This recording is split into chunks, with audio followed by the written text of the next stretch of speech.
Saya ingin mempersilakan Yang Berhormat Jelebu untuk membahaskan akta ini. Terima kasih Tuan Datuk Indah Petua kerana memberi peluang kepada saya berbahas dalam RUU Akta Koperasi 2020 ini.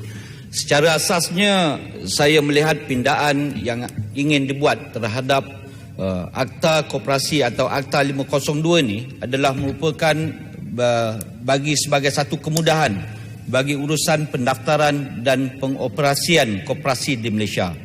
Hal ini jelas kita dapat lihat dengan beberapa pindaan yang dibuat, contohnya seperti penurunan jumlah minima individu yang diperlukan untuk mendaftarkan koperasi asas daripada 50 kepada 20 orang.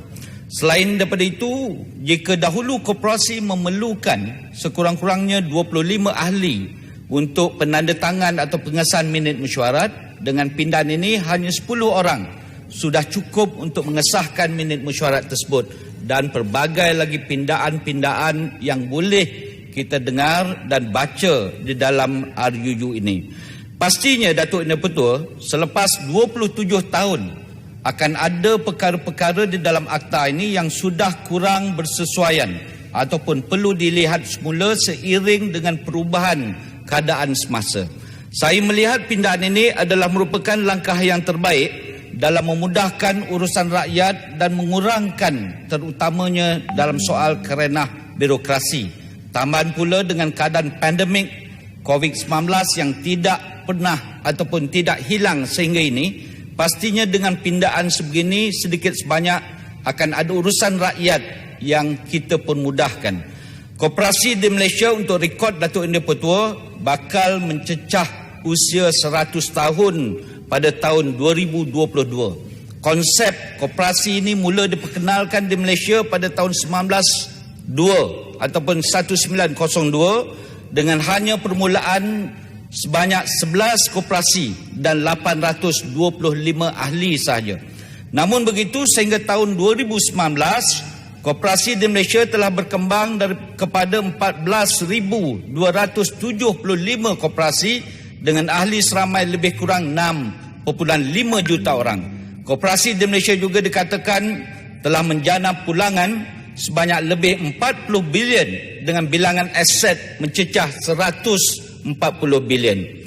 Dengan angka-angka yang saya baru sebutkan ini, tidak keterlaluan jika saya katakan bahawa gabungan koperasi-koperasi yang ada di negara pada ketika ini adalah sebagai gergasi dan memainkan peranan yang sangat penting dalam menjana perkembangan pasaran ekonomi domestik kita. Walaupun koperasi dilihat sebagai semakin kukuh dan stabil, saya melihat masih terdapat cabaran-cabaran dan ruang penambahbaikan yang mesti diberikan penumpuan khusus oleh Kementerian Pembangunan dan juga Koperasi Malaysia, Datuk Indah Petua. Dianggarkan, berdasarkan rekod Datuk Indah Petua, dianggarkan kira-kira 80% ahli koperasi adalah daripada golongan B40. Justru itu secara tidak langsung ianya memberikan persepsi bahawa koperasi ini hanya bersifat kekampungan ataupun aktiviti yang bersifat konvensional, ekonomi kecil-kecilan, sekadar cukup makan dan pelbagai lagi andaian yang kurang tepat. Ini menjadi satu cabaran yang amat besar kepada pihak koperasi untuk mengubah persepsi rakyat dan persepsi masyarakat dan membuat satu revolusi kepada pengoperasian koperasi secara total. Saya ingin bertanya kepada pihak kementerian, menjelang 100 tahun koperasi bertapak di Malaysia, apakah perancangan khusus yang dibuat oleh pihak kerajaan bagi memastikan koperasi memainkan peranan yang lebih besar daripada sekecil-kecil untuk membantu pembangunan ekonomi masyarakat, khususnya masyarakat luar bandar, sehinggalah kepada menjadi antara penyumbang KDNK negara.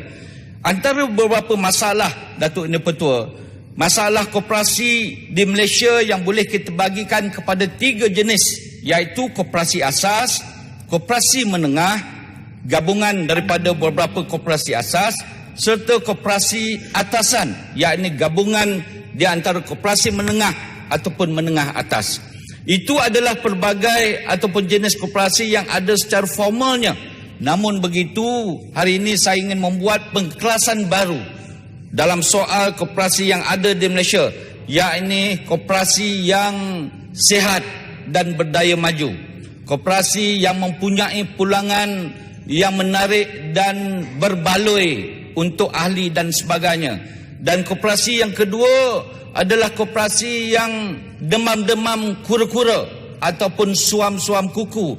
Dan koperasi yang harus kita beri tumpuan dan penelitian ini adalah koperasi yang nazak, yang hanya menunggu untuk ditutup ataupun menunggu maut, Datuk Inu Petua. Koperasi yang sihat ini, Datuk Inu Petua, adalah merupakan koperasi yang saban tahun mendapat keuntungan seperti yang disebut oleh Pasir Mas, disebut oleh Pasir Gudang dan rakan-rakan ahli Dewan Rakyat sebentar tadi. Koperasi yang boleh memberikan hasil pulangan yang lumayan, terutamanya menyumbang kepada ekonomi dan juga menambah pulangan atau pendapatan bagi masyarakat dan ahli koperasi yang berkenaan. Bagi koperasi yang pertengahan, Datuk Inu Petua, atau koperasi yang demam kura-kura ini adalah koperasi yang kadang-kadang untung, kadang-kadang rugi, tetapi kerapnya rugi dan tidak bernasib baik untuk mendapatkan pulangan modal, yang mana kebanyakan ahli-ahli mereka yang menjadi ahli koperasi itu adalah merupakan ahli yang ramai, terdiri daripada kaki tangan penjawat awam dan juga ahli-ahli daripada golongan B40. Dan yang penting yang nak saya sebut pada hari ini ialah, Datuk Inu Petua, koperasi yang nazak, koperasi yang perlu mendapat bantuan dan diberi perhatian oleh pihak kerajaan.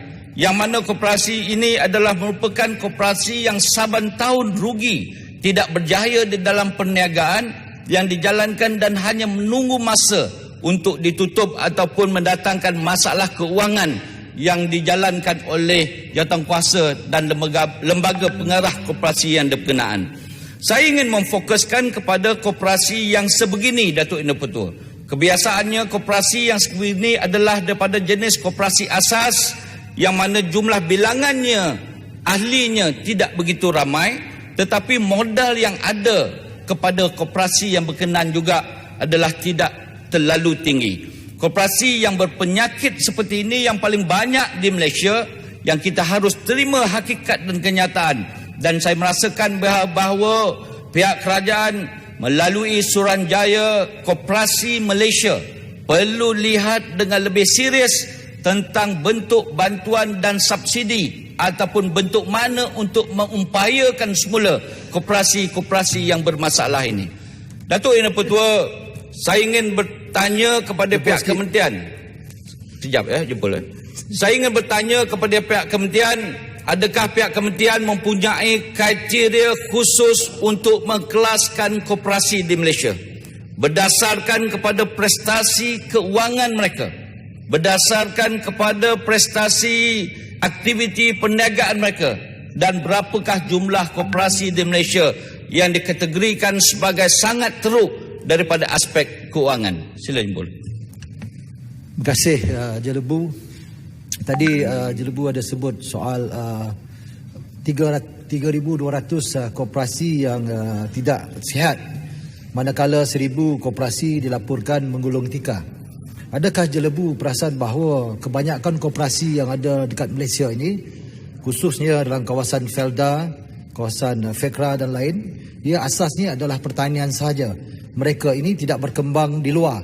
Dan saya nak tahu apakah model bisnes yang perlu kita buat dalam ke arah memperkasakan, di mana peranan Suruhanjaya Koperasi ini bukan sekadar datang melihat mesyuarat tapi tak ada menambah baik untuk mendapatkan perniagaan dan sebagainya dan bersaing di luar sana. Tak maulah koperasi ini ditubuhkan ibarat hanya berada dalam kawasan bisnes kampung saja. Jadi apakah tindakan yang perlu kementerian buat, dan apakah Jelebu boleh setuju bahawa tindakan yang efektif untuk menyelamatkan koperasi yang berada di kampung-kampung?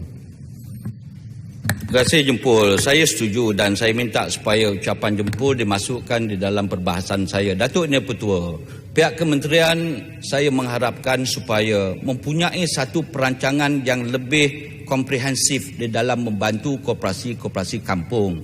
Kerana ahli koperasi Datuk Yang Dipertua seperti koperasi Felda umpamanya seperti Kata Jempol, koperasi yang berada di luar bandar umpamanya mempunyai kepakaran yang sangat minimal, dan pengurusan koperasi juga mempunyai kebolehupayaan untuk mengurus operasi dan menggaji mereka yang pakar dalam soal perniagaan, pelaburan, usahawan yang sangat minimal. Kerana itu kerajaan kena masuk di dalam pengurusan ini, terutamanya dibantu oleh Suruhanjaya Koperasi daripada negeri-negeri, daripada daerah-daerah untuk menaikkan harakat pentadbiran dan pengurusan perniagaan mereka. Apa yang kerajaan boleh buat dalam soal ini? Kemungkinan kerajaan boleh subsidi kepada koperasi yang berkenaan. Kalau kita subsidi 30 juta ringgit setiap tahun umpamanya, kita subsidi 20 juta ringgit umpamanya, kemungkinan subsidi yang berbentuk wang ringgit ini, Datuk Yang Dipertua, disalahguna ataupun disalah urus, maka koperasi balik kepada asal. Tetapi bagaimana untuk kita menaikkan pendapatan koperasi yang berkenaan dengan kerjasama kerajaan negeri, collaborate dengan kerajaan negeri, bagi tanah kepada koperasi, terutamanya koperasi yang mempunyai anggota kaki tangan kerajaan sebagai ahli, koperasi guru-guru Melayu atau guru-guru Semenanjung, koperasi pegawai-pegawai rendah kerajaan, koperasi orang-orang kampung, allocate, collaborate tanah dan kemudian masuk bagi peruntukan banner premis desa umpamanya, banner premis perniagaan umpamanya, dan kita serah kepada koperasi berkenaan sebagai satu aset baru kepada pendapatan baru kepada koperasi yang berkenaan. Barulah koperasi ini boleh berdaya maju dan meningkat dalam soal pendapatan tahunan mereka, Datuk Yang Dipertua. Ini yang ditunggu oleh ahli. Kerana ini peranan kerajaan khususnya dalam membantu usahawan kecil, terutamanya dalam kita menghadapi pandemik COVID-19. COVID-19, berapa ramai kaki tangan kerajaan hilang kerja, berapa ramai kaki tangan swasta hilang kerja, berapa ramai usahawan kecil di peringkat kampung dan luar bandar dan pinggir bandar yang hilang punca perniagaan seperti biasa. Mereka terpaksa masuk dalam e-dagang, mereka terpaksa masuk dalam online, yang kepakaran ini secara total, Datuk Yang Dipertua, tidak mempunyai ataupun tidak ada di dalam koperasi-koperasi yang sedemikian rupa.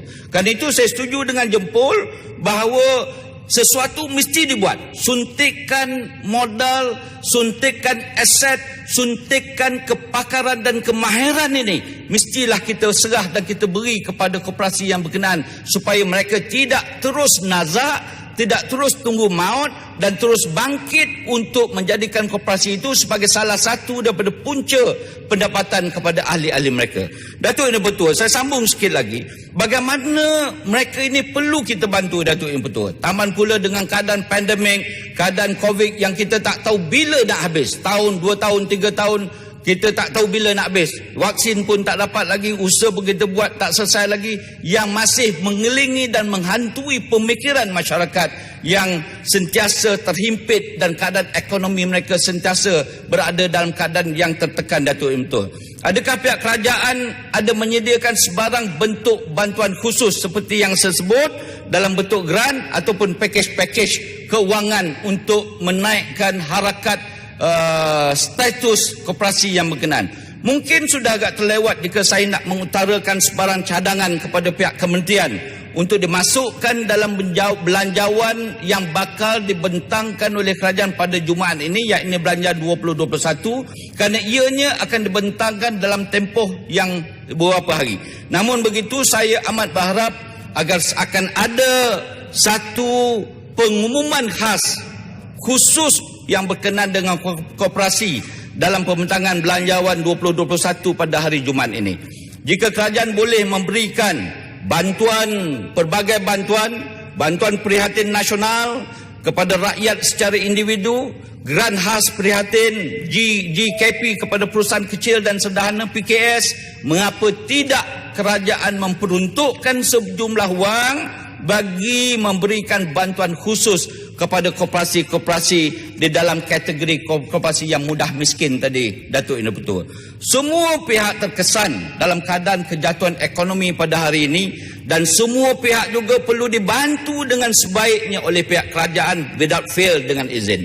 Oleh itu saya amat berharap jika masih ada ruang dan peluang dalam masa yang singkat ini untuk dimasukkan sebarang bentuk bantuan khas ataupun bantuan khusus untuk koperasi dalam belanjawan 2021 moga dapat dipertimbangkan oleh pihak kerajaan, khususnya Kementerian Pembangunan Usahawan dan Koperasi serta Kementerian Keuangan.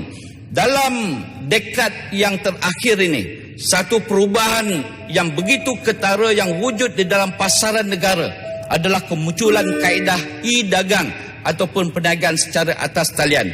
Pada peringkat ini, kemunculan kaedah perniagaan secara atas talian ini, Datuk Yang Pertua, bukan semua mampu untuk menerima dan mengaplikasikan di dalam perniagaan mereka, tetapi demi rakyat, demi masyarakat bandar, pinggir bandar, apatah lagi masyarakat luar bandar, kerajaan tidak ada mempunyai pilihan yang lain kecuali mengeluarkan satu petua yang di luar atau petua norma baru, petua yang mempunyai wow factor, petua yang boleh memberikan keuntungan total kepada rakyat, terutamanya ahli koperasi, mesti dan wajib untuk dipertengahkan, Datuk Yang Pertua. Saya mohon mencadang. Terima kasih. Terima kasih Yang Berhormat Jelubu.